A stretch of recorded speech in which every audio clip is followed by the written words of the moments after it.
leading up to 115 at First Avenue. Yeah, with Black Rob. With Black Rob, and he's drinking out of a paper bag, and he's smoking a blunt, and I have a mink coat on. I'm like, I want to do that too. So all this, yeah, I was really sheltered. Right. So two cars pull up, two black Lincolns, and they were like, Robbie O, get in the car. I'm like, what's going on? They're like, and your father's looking for you. My father was locked up at the time. I'm like, how could he be looking for me? Go to Rayo's. My father was on the phone. He's like, what the f*** are you doing? I was like, oh, but Daddy. He was like, get in the car and go home. So that was, yeah, after that, I ducked those phone calls. Right. You know, was there no more I wanted to know what life was, what everybody's talking about. Like, you know, being this mob boss's daughter and only allowed to stay with certain people. I grew out of those people, and I was experiencing life for the first time in my 30s. Wow. You know, I just got divorced. Well, I left my rat ex-husband. I left him, and I wanted to know what life was about. So I dove in head first. How does a father go about explaining the rules of this life to his daughter? Yeah. I can't imagine he handed you a manual. Yeah, or rather, what age did you realize? Oh, well, I always knew my dad is a mob boss. I always knew I was different. Like most of the kids' fathers worked 9 to 5. My father worked 5 to 9 and came home a few days later. You know, and we had more than everybody else on the block. Like the candy man would come around, and my father would buy the truck out for the kids. So I knew we had money. That I understood. I had a fur-coated 7 jewelry. I just thought maybe, oh, okay, so my dad's rich. It wasn't until I was in 5th grade that the kids glued an article of my dad getting arrested on my desk. Yeah, I was bullied really bad in school too. So I came to school and I read this and I went home. My father goes, don't pay no attention, go in your room. That was his answer, go in your room for everything. But at 16, I was at the end of the bar in Pastels Club in Brooklyn. Like every mob child hung out there. And a guy came around the corner. I was standing there with my best friend, Teddy. And the guy says, oh, isn't that TG's daughter? And he said, yeah. He said, Renee, and he introduced us. He goes, yeah, father's a captain. I said, my father doesn't drive a boat. My father doesn't say, what are you talking about, captain? And my friend Teddy's hitting me. And he said, go home and talk to your dad. And I went home. And I woke him up. I was like, Dad, this is something you want to tell me.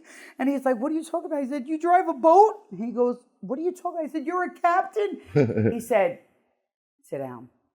And where other kids at this age are learning about the birds and the bees, I was learning about captains and soldiers. So he never once said anything to me that would implicate him in that lifestyle, but he said, you're different. And you have to understand, men are going to approach you differently. Things are going to be done for you differently. You never wait online. You never pay for anything. So I was like, hey, a little light bulb. Sounds good. I was like, Daddy, can I go to the jeweler? Daddy, can I go to the furrier? And that's what it was. It was the glamour that they say comes with that lifestyle. That's the glamour. The diamonds and the furs and the big houses. But it is very far from glamorous, that life. Very far. So continuing on, once you learned that, of course there were perks. Absolutely. What were the biggest perks that you enjoyed? Anything I wanted. Anything I wanted. I could tell anyone, any man, grown man, to do what I said. And he had to. Give me 3 occasions. You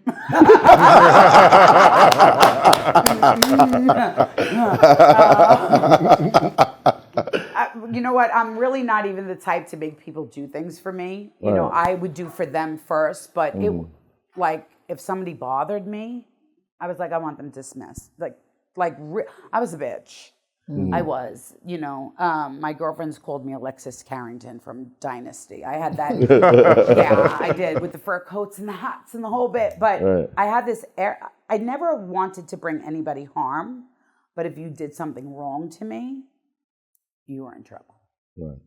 And a few people got in trouble. How many times did you ever get in trouble? Did you ever abuse your privilege? Not really, because he told me to do what I want, so I wasn't abusing it. Yeah, she was just doing what she wanted. He said, do what you want. No, not true. I got in trouble like one time, maybe. What was that? I told a man who was one of those guys. Oh, button is what I'm. I don't sorry. know what that I know. Like it Nipple? had a button, and I told him what I thought about him, and I'm not allowed to. You're not allowed to speak to them disrespectfully, but I did. And I got a little bit of trouble. That was it. My father's like, you can't talk like that. You're not a guy, so you can't talk like that. But if you tell me I can do what I want, I'm going to do what I want. You know. You have to. I'm the type of person you have to explain to me. Renee, stay on the right. Renee, go in the middle.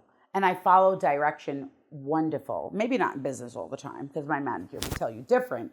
But for the most part, if you tell me what to do, I do it. That's different.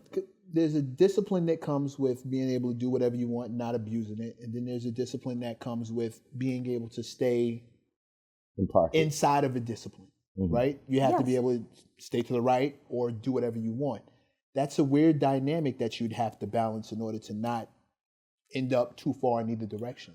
Well, my life it's not an easy life, but, and I'll say it, but, you know, I watched how my mother operated around my father, so I knew my place as a woman.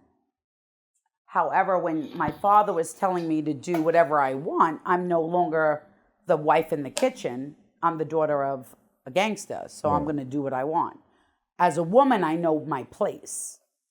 But take me out of that woman situation, and I'm somebody else. Right. So, you know, it gets complicated at times. I forget. I'd much rather be told to play my position, and shame on me. Because a lot of women are going to see it and be like, what is she talking? I was about to say that It's next. okay. What's not for them is not for them. What's for me is, you know, if I'm the wife and I'm home and I cook and I clean, that's my position. I play it. But if the man makes a mistake in the relationship, it might be you I'm cooking. Then you get out of pocket. No, it just might be him on the stove or in the oven. You didn't have to look at me and say that. I'm just You being got the pink sweater on, buddy. honest. Could have looked someplace else and said that. That's all I'm saying. So how do you explain this to your children? Because wife and mother, princess of a captain. Boss. No, that was when I was a kid. Okay, boss. Excuse me. Okay. Don't want to mislabel anything. No, I got you. But now you're a mom, and your children are now in this life, and you have to explain it to them the way your father did it to you. Can you do that, or is there a discipline for them that was different from yours? Yes, very different. So I married a man. Growing up, I wanted to marry someone like my father. You know, we were always very well protected. So I thought the man that I was marrying was going to protect me. However, he was the man I needed protection from. So I'm a domestic violence survivor. I married the devil. Sorry to hear that. It's okay. It's okay. I'm still standing. So I only have one child. I have one son. And for him, he had a very hard life. At the age of 5, he was visiting every family member in prison. I had then left his father. So AJ grew up with me.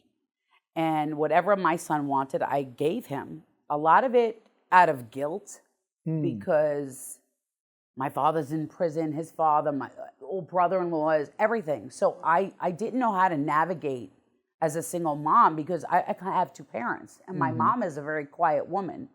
I have tremendous respect for her in one sense, but on the other hand, I'm like, you didn't give me a backbone, because I laid down for a lot of things I shouldn't have.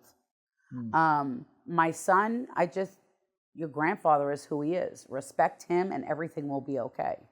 You know, and AJ had a different life, you know, very, very different. When he was 15, we were already on TV. You know, my father was gone for 15 years of his life. And his father, he was there, but was he there? You know? And then we had to duck and hide after his father cooperated and put my father in prison. So it's not an easy thing to be a single mom first, and then a mom of, my father was the consigliere of the Bonanno crime family. But then to have your husband, ex-husband, rat on your father, I pulled my son right out of school.